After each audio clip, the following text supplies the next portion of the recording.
Maradyaw na buntag sa idyo nga tanan, mag-adi in my life sabta kay mura naman tag wala ka ID in my lives.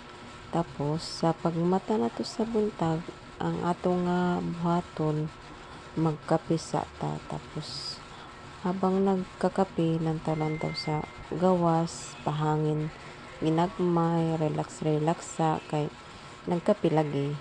Mag relax sa ta habang nagkape-kape na mao na ato nga buhaton sa pagmata nato sa buntag, magkape man gayud kita.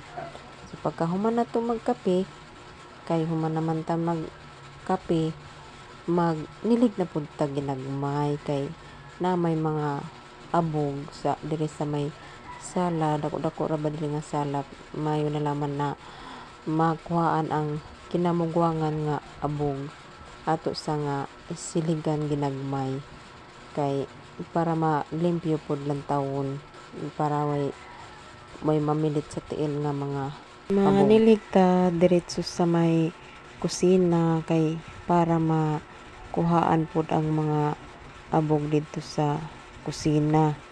So taud-taud ra ba ni makaabot sa kusina kay niapat ta sa sala, pagkahuman diri na pod sa kusina, diretso nato dito sa gawas kay para limpyo lang tawon, nilhig sa ta. Magsilig ta, diretso ni nato sa kusina para diretso ni siya sa gawas na.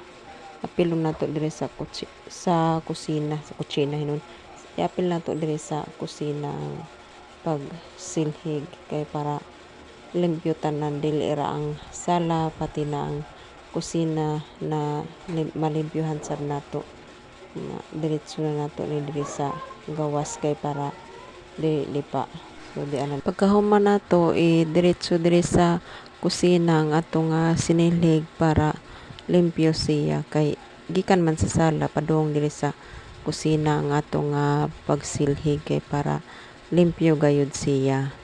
So pagkahuman di ana kay human naman tag silhig, ang ato na po nga buhaton, ang bata na po ato nga atimanon, ato nga sudlayan kay para dili gumot ang iyang buhok kay human naman ni siya naligo. Tapos uga naman ang iyang buhok, di ato na po nga sudlay-sudlayan kay para gwapa siya, para dili magkagkag ni iya nga buhok ato ni nga kuanon. So maura to, that's it. This is Judith Chula.